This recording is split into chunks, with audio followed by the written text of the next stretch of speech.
Hello दोस्तों, कैसे हो? आपका स्वागत है त्रिपाण स्टडी सेंटर में। आज जो हम करने जा रहे हैं +2 एनआईएस बोर्ड का हिंदी का chapter Suryakant Tripathi Nirala, chapter number 13। इसमें हम 2 पोएम करेंगे। एक तो करेंगे वह तोड़ती पत्थर और मौन। जैसे कि आपको नाम से ही पता लग रहा होगा कि वह तोड़ती पत्थर, यानी उस समय जब निराला जी कवि थे और कविता लिख रहे थे, उस समय समाज में बहुत सी बुराइयां फैली हुई थी। जो अमीर वर्ग थे वो गरीब वर्ग से शोषण करते थे और उनके जो महिलाएं होती थी उनसे भी कार्य करवाते थे। तो निराला जी ये सब बात देख के बहुत रुष्ट हो गए, नाराज़ हो गए। तो उन्होंने अपने पोएम में इसको उभारा और उसको हर एक चीज़ों को उन्होंने दर्शाने की कोशिश किया। चलिए देखते हैं उन्होंने पोएम में किन किन बातों को दर्शाया है और मौन जो पोएम है उन्होंने किस तरह के जो वेदनाओं को उन्होंने प्रस्तुत करने की कोशिश किया है। ठीक है, लेकिन पोएम करने से पहले एक बात जो मैं हमेशा कहता हूँ, जिसको आपको सोचना भी चाहिए, विचार भी करना चाहिए और अमल भी करना चाहिए, वो ये है कि जब भी वीडियो देखिए पूरा देखिए, क्योंकि अधूरा जानकारी सदैव खतरनाक होता है। साथ में एक इम्पोर्टेंट बात ये भी रहती है कि अगर आप पहली बार वीडियो देख रहे हो तो लाइक शेयर सब्सक्राइब जरूर कीजिए। देखिए दोस्तों, लाइक कीजिएगा तो इससे ये होता है कि बनाने वाले का जो मनोबल होता है वो बढ़ता है और आपके लिए अच्छा से अच्छा करने की सदैव कोशिश करता है।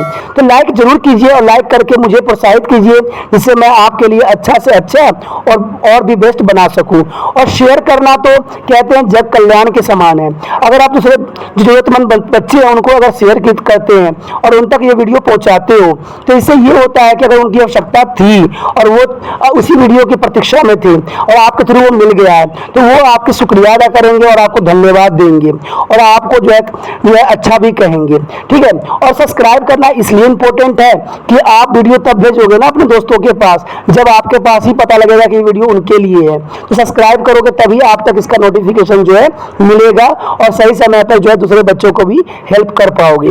दोस्तों, आप सोचते होंगे कि त्रिपाण स्टडी सेंटर जो है सिर्फ वो जो है एनआईएस बोर्ड के लिए ही वीडियो बनाता है या सिर्फ एक ही क्लास के लिए वीडियो बनाता है। ऐसा नहीं है दोस्तों, ये जो है कई मायनों में हर जगह जो है हेल्पफुल है, क्योंकि ये जो है 8th class 9th 10th 11th 12th CBSE के सभी चैप्टरों को जो है कवर करता है। प्लस जो है एनआईएस बोर्ड 10th हो या +2 हो सभी सब्जेक्टों को कवर करता है। प्लस जो है ये पंजाब यूनिवर्सिटी के फर्स्ट सेमेस्टर से लेके 6th सेमेस्टर तक 8 सब्जेक्टों को जो है कवर करता है। और जो है बीए जो है बीए के बाद जो है एमए है। एमए में जिन बच्चों की जो प्रॉब्लम होती है उनको भी सोल्यूशन करने के लिए त्रिपाण स्टडी सेंटर सदैव अग्रसर है। तो कहते हैं इतना हेल्पफुल हो जाने के बाद भी अगर त्रिपाण स्टडी सेंटर को आप सब्सक्राइब नहीं करते हो तो आप दूसरे बच्चों को भी हेल्प नहीं कर पाओगे। तो सोचिए मत, विचार मत कीजिए, अभी त्रिपाण स्टडी सेंटर को सब्सक्राइब कीजिए, लाइक कीजिए, शेयर कीजिए और दोस्तों के साथ इसको व्हाट्सएप स्टेटस पे लगाइए। ठीक है दोस्तों, ये तो था आपके लिए। अब देखते हैं हमारे आज सिलेबस में क्या है। वह तोड़ती पत्थर। वह तोड़ती पत्थर देखा उसे मैंने इलाहाबाद के पथ पर। वह तोड़ती पत्थर, कोई न छायादार पेड़ वह जिसके तले बैठी हुई स्वीकार। श्याम तन भर बांधा यौवन, नत नयन प्रिय करमरत मन। गुरु हथौड़ा हाथ करती बारहर प्रहार, सामने तरु मालिका अटलाकिका प्रकार। इस लाइन में कवि ने प्रसंग सहित व्याख्या करने की कोशिश किए हैं कि कविता पढ़कर आप समझ चुके होंगे कि एक श्रमिक नारी पर लिखी गई है जो सड़क के किनारे पत्थर तोड़ रही है। कवि ने उसे इलाहाबाद की किसी सड़क पर काम करते देखा है, उसी की चित्र उन्होंने यहाँ खींचा है। देखिए, कहते हैं जो कवि थे उन्होंने जो इलाहाबाद के सड़क पर एक महिला को पत्थर तोड़ते हुए देखा और जो बड़े लोग होते हैं उनके शोषण करते देखा, तब जाके इन्होंने अपने कविताओं में इस पंक्ति को उन्होंने सम्मिलित किया। इस कविता के जो पंक्ति का अर्थ है कवि इस प्रकार से बयां करते हैं। कहते हैं कि इलाहाबाद की किसी सड़क पर काम में लगी एक श्रमिक महिला को देखकर निराला जी लिखा है कि वह वहाँ जहाँ बैठी काम में लगी है वहाँ कोई छायादार पेड़ नहीं है जो उसे गर्मी की प्रखरता से उसकी तेज़ी से बचा सके। पर उसे इस स्थिति में कोई शिकायत नहीं है, वह तो इसी स्थिति को स्वीकार कर रही है। सोचिए क्यों? क्योंकि वह जानती है कि जब कठिन परिश्रम करता है तो अनुकूल परिस्थिति की कल्पना ही व्यर्थ है। कवि की दृष्टि से पहले श्रमिक महिलाओं के शरीर रूप सौंदर्य की ओर जाती है। उसका शरीर जो है सांवला है। वस्तुएं धूप में काम करने वाले श्रमिक की रंग धूप में सांवला पड़ जाती है। वह युवती और निरंतर श्रम करने के कारण उसकी शरीर सुगठित है, यानी देह रचना सुडौल और सुदृढ़ है। देखिए, कहते हैं बहुत सी महिलाएं जो होती है वो घर की चार दीवारों से निकल के अपने लिए परिश्रम करती है, अपने बच्चों के लिए परिश्रम करती है और सड़कों पे काम करती है जहाँ वो पत्थर तोड़ रही होती है। कहते हैं हमारे समय की जो विडंबनाएँ हैं बड़ा ही विचित्र रूप धारण करती जा रही है। कहते हैं ईश्वर ने स्त्रियों को बहुत ही कोमल बनाया है, फिर भी वो अपने घर संसार चलाने के लिए सदैव तड़पते रहती है और मेहनत कड़ी से कड़ी मेहनत करने के लिए सदैव आगे रहती है। वो अब कहते हैं एक पुरुष जो होता है बच्चों को पालने में सक्षम नहीं होता, लेकिन एक स्त्री जो है पुरुष ना होते हुए भी वो जो है अपने बच्चों को पालने के लिए सदैव सक्षम होती है और अपना जीवन को कठोर से कठोर परिश्रम करके अपने बच्चों को 2 रोटी खिलाती है। तो कवि ने ये बातें देख के उनको बहुत ही आश्चर्यचकित हुआ और समझाने की उन्होंने कोशिश किया है कि जो भी महिलाओं को कमज़ोर समझते हैं वो मूर्ख है। महिलाएं हर स्थिति में अपने आप को आगे रखने के लिए तैयार हैं। उसकी झुकी आंखें बड़ी प्यारी लग रही है। उसकी मन भी काम पर पुण्य तमन से लगा है। हाथ में भारी हथौड़ा लेकर वह बार बार पत्थरों पर चोट कर रही है, उन्हें तोड़ रही है। इसके बाद कवि परिवेश की परंपरा विरोधी स्थिति का चित्रण कर रहे हैं। वो कहता है जहाँ एक और वह मजदूरनी गर्मी में छायाहीन वृक्ष के नीचे काम कर रही है, वहीं उसके एकदम सामने की परिवेश में समानता और सुख सुविधाएं झलक रही है। वहाँ सुंदर सजावटी वृक्षों की पंक्ति है, विशाल ऊंचे भवन है और उसके चारों ओर सुंदर दीवारें हैं। कविता की इस पंक्ति में यह संकेत स्पष्ट है कि यह नवरत्न नागरिकों की बस्ती है। वे लोग सुख सुविधाओं के बीच अटकलिकाओं में प्रकटों से घिरे होते हैं और आसपास की परिस्थिति से बेखबर अपने आप में सिमटे हुए होते हैं, जबकि उन भावनाओं को निर्माण करने वाले को मौसम की मार से बचने की सुविधा तक नहीं होता है। यहाँ कवि स्पष्ट रूप से कहना चाहते हैं कि जो लोग होते हैं, बड़ी अमीर लोग होते हैं, उनको आसपास क्या घटना घट रही है, क्या हो रहा है, इसके बारे में उनको किसी प्रकार की कोई सुध तक नहीं होती है। कहते हैं वो अपने भोग विलास में इस तरह से पड़े रहते हैं जैसे दुनिया में से उनका कोई मतलब ही नहीं होता। लेकिन फिर भी जो ये स्त्री है अपनी जीविका चलाने के लिए जो है बार बार हथौड़ा जो है भारी भरकम उठा के पत्थर तोड़ी जा रही है और अपने जो है बच्चों के जो है पेट भरती जा रही है।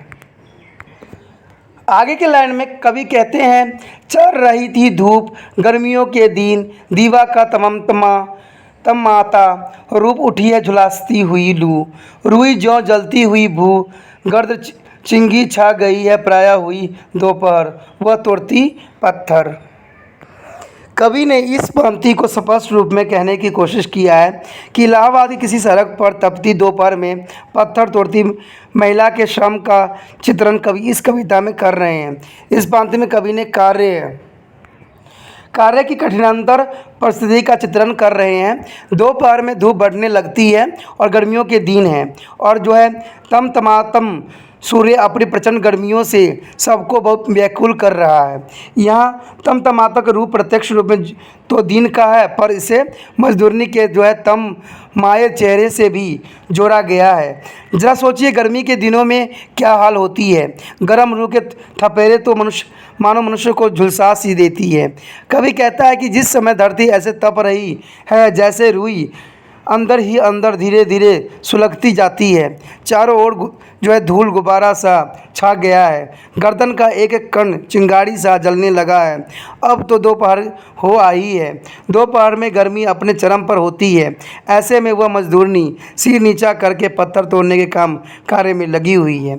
यहाँ कभी जो है साफ रूप में जो वो औरत है, जो औरत पत्थर तोड़ रही है, उसके बारे में चित्रण किया है। कहते हैं कि जिस समय दोपहर का समय होता है जब गर्मी अपने चरम पे होती है, कहते हैं गर्मी जो होती है इतनी तेज़ होती है कि उसमें कोई भी तलमला सा जाए और पूरा झुलस सा जाए, लेकिन फिर भी जो है वो पत्थर तोड़ रही है। आखिर क्यों तोड़ रही है? क्या वो अपनी किस्मत के पत्थर को नहीं तोड़ सकती? क्या उसकी हालत जो है बदल नहीं सकती? लेकिन फिर भी जो है वो मजदूरनी अपने बच्चों के पालन पोषण, अपने परिवार के सुख सुविधाओं के लिए वो जो है पत्थर तोड़ रही है। आगे के लाइन में कवि कहते हैं, देखते देखा मुझे तो एक बार उस भवन की ओर देखा, छिंतरार देकर कोई नहीं देखा मुझे उस दृष्टि से जो मार खा रोई नहीं, सजा सहज सितार सुनी मैंने वह नहीं जो थी सुनी झंकार। एक क्षण के बाद वो काफ़ी सुधुल ढुलक माथे से गिरी शिकर, लीन होते क्रम में फिर ज्यों कहा मैं तोड़ती पत्थर। इस पंक्ति में कवि साफ शब्दों में ये कहना चाहते हैं कि कवि मजदूरनी के दोपहर की भीषण गर्मी में काम करते हुए देख रहा था। जब मजदूरनी ने भी देखा कि कोई उसे देख रहा है, उसे देखते हुए देखकर उसने सामने की जो लटिका को देखा और उसने देखने में उसका काम करने का क्रम थोड़ा सा विचलित जरूर हुआ, पर उसके मन में दीनता या ईर्ष्या जैसी कोई भावना नहीं उपजी। उसने कवि को ऐसी दृष्टि से देखा जिसे आतंक को सहा है, पर रोकर अपनी दीनता कभी प्रकट नहीं की है। कवि को लगता है कि सितार को बजाने पर भी जो झंकार मैंने कभी नहीं सुनी थी, ऐसी झंकार मुझे उस मजदूरनी के श्रम और उसकी स्वाभिमानी दृष्टि से सुनाई पड़ी। पल भर उसका हाथ रुक जाने पर वह सुडौल युवती काँपी, उसके माथे से पसीने की कुछ बूंद टपक पड़ी। इसके बाद वह पुण्य काम में लग गई। उसके पुण्य काम आरंभ करने के अंदाज से कवि को लगा मानो वो कह रही है कि वह पत्थर तोड़ती है जहाँ मैं तोड़ती पत्थर। का व्यर्थ यह भी है कि मैं पत्थर जैसी हृदयहीन सामाजिक व्यवस्था को तोड़ना चाहती हूँ। देखिए दोस्तों, कवि ने यहाँ पर साफ शब्दों में ये बात कहने की कोशिश किया, उजागर करने की कोशिश किया है कि हमारे समाज में ऐसी बहुत सी परिस्थिति है जहाँ पर महिलाओं के साथ दुराचार होता है, और महिलाएं जो होती है अपने जो समाज में बने रूल रेगुलेशन को सदैव तोड़ने की कोशिश करती है। कहते हैं औरतों को जीवन जो होता है जब जन्म लेती है उसी समय से बंधनों में बंध जाती है। तरह तरह के जो है उनमें रूल रेगुलेशन लागू कर दिए जाते हैं, और वो जो है सदैव ही समाज के जो बने हुए रूढ़वादी विचारधारा है उसको तोड़ने की कोशिश करती है, क्योंकि महिलाएं होने का उनको बहुत ही सज़ा दी जाती है। कभी आप यहाँ नहीं जा सकते, कभी आप वहाँ नहीं जा सकते, कभी आप ये नहीं कर सकते, कभी आप ये नहीं पहन सकते। यानी औरतों पे कहते हैं कि जीवन की हर एक बुराई उन पे सम्मिलित कर दी जाती है, हर तरह के उन पे एक बोझ लाद दी जाती है। लेकिन महिलाएं फिर भी नहीं उब करती है, और वो यही कहती है कि मैं तो अपनी श्रम शक्ति से अपनी खुद ही जीवन लिखूंगी, और जीवन लिख के मैं बताऊंगी कि मैं भी तुम्हारे साथ थी और मैं भी तुम्हारे जैसा थी। कहते हैं ईश्वर ने स्त्री को बनाया लेकिन उसमें शक्तियाँ कम दिया, लेकिन फिर भी हम उनकी शक्तियों को कम नहीं समझना चाहिए। वो कह सकते हैं कि वो ब्रह्मांड को रचयिता है, उन्होंने ही धरती को रचा है, क्योंकि स्त्री नहीं रहेगी तो ब्रह्मांड कैसे बढ़ेगा। तो कहते हैं हमारे समाज में स्त्री के लिए भी अच्छे कानून होने चाहिए, और उनके लिए सदैव ही सम्मान की दृष्टि प्रत्येक व्यक्ति के अंदर होना चाहिए। कहते हैं आज स्त्री अपने घर क्या ऑफिस क्या हर जगह सुरक्षित महसूस नहीं करती है। कहीं भी जाओ, किधर भी जाओ, हर जगह जो है स्त्री के प्रति लोग गलत भद्दे विचार ही प्रकट करते हैं। स्त्रियां कहीं भी जाती है उनका मन को जो है वो दुखी कर देते हैं, लेकिन ऐसा नहीं होना चाहिए। हमारे समाज में स्त्रियों को सर्वोपरि उच्च सम्मान देना चाहिए, क्योंकि आप ऐसी घटनाएं बार बार देखते ही रहते हो जो हमारे समाज में होते रहते हैं। कभी हम उनके लिए दिए निकालते हैं तो कभी हम कैंडल जला के उनकी प्रार्थना करते हैं। कहते हैं ऐसा प्रार्थना करके क्या मिलेगा आपको? क्या आप उनको शांति दे सकते हो? एक घटना होती नहीं है कि दूसरी घटना अपना सर उठा लेता है। कहते हैं सरकार को उस पर कदम जो है ठोस से ठोस कदम उठाने की आवश्यकता है, जिससे महिलाएं जो है सुरक्षित महसूस करें। और जो महात्मा गांधी का विचारधारा था कि जब महिलाएं रात में भी जो है अपने मन से विचलित कर सकती है, घूम सकती है, उस दिन जो होगा भारत सच्चे रूप से आज़ाद हो जाएगा, और सच्चे रूप से जो है भारत अपना जो है जो उद्देश्य था वो पूरा कर पाएगा। आगे जो सूर्यकांत त्रिपाठी निराला जी लिखते हैं मौन। मौन जो है उनका दूसरा पोयम है जो कि बहुत ही महत्वपूर्ण है। मौन पोयम में जो मौन कविता है उसमें कवि कहना चाहते हैं कि बैठ ले कुछ देर, आओ एक पथ के पार्थिक से, प्रिय अंत और अनंत के तम गहन जीवन घेरे। मैंने मौन मधु को हो जाए, भाषा मुकुलता की आड़ में, मन सरलता की बाढ़ में, जल बिंदु सा बह जाओ। सरल अति स्वच्छंद जीवन प्राप्त के लघुपात से, उत्थान पतन धात से रह जाए चुप निद्रंद्र दंत। इस पांति में कवि साफ शब्दों में प्रसंग के रूप में ये कहना चाहते हैं कि एक व्यक्ति अपने प्रियतम से कुछ क्षण शांति से मौन रह के व्यतीत करने का आग्रह कर रहा है। यानी यहाँ पर जो है एक कोई भी व्यक्ति हो सकता है जिन्होंने अपने प्रियतम के साथ कुछ जो है पल जो शांतिपूर्ण बिताने के लिए प्रेरित कर रहा है और उसे आग्रह कर रहा है कि कहीं दूर हम चले जहाँ पर शांति के 2 पल जीवन के जी सकें। इस पंक्ति में जो है साफ शब्दों में कवि ने कहा है कि पहले विचार करने की बात कही है। कविता की संबोधित है, इसमें कवि ने संबोधन किया है प्रिय। यह प्रिय कौन हो सकता है? पूरा कथन है एक पथ के पार्थिक से प्रिय, यानी एक पथ के जो पार्थिक है उसके लिए कवि ने यहाँ पर यूज़ किया है। कहते हैं प्रथम अर्थात प्रिय और संबोधित करने वाले मानो एक राह के राही हैं, सहयात्री हैं। सहयात्री मतलब होता है जो साथ में यात्रा करता है। ये दोनों मित्र भी हो सकते हैं और 2 प्रेमी भी हो सकते हैं। महत्वपूर्ण यह है कि दोनों समान परिस्थिति में जीवन यात्रा कर रहे हैं। देखिए दोस्तों, यहाँ पर कवि ने ये थोड़ा सा कन्फ्यूज़न कर दिया है कि वो प्रियतम की बात कर रहा है कि 2 राहगीरों की बात कर रहा है। 2 राहगीर 2 अलग अलग व्यक्ति भी हो सकते हैं और 2 राहगीर जो हैं एक दूसरे से प्रेम करने वाले प्रेमिका भी हो सकती हैं, क्योंकि कवि ने यहाँ पर सिर्फ ये बात बोला है कि संबोधित इस बात को लिए क्या है कि सहयात्री का मतलब होता है जो साथ में यात्रा करता हो, लेकिन कवि ने यहाँ प्रियतम वर्ड भी यूज़ किया है। इसलिए कह सकते हो कि हो सकता है कि वो जो है ये 2 प्रेमी भी हो सकते हैं जो अपनी यात्रा जीवन के शुरू किए हैं, और यहाँ पर जो है एक यात्रा के रूप में भी कहा जा सकता है और एक जीवन यात्रा के रूप भी लिया जा सकता है। तो कवि ने आगे यही कहा है कि कविता में कवि ने प्रस्तुत किया है, प्रियपाद से कहा गया है, हे प्रिय आओ दोनों कुछ देर के लिए बैठ लें। जीवन तो निरंतर गतिशील है, उस गतिशीलता में कुछ पल बैठकर स्वयं को विराम दें। हम दोनों एक ही जीवन मार्ग के पार्थिक हैं। अंत इस जीवन के क्षणिकों और स्थायी कष्टों और अंधकारों को घेर कर कुछ देर बैठ ले।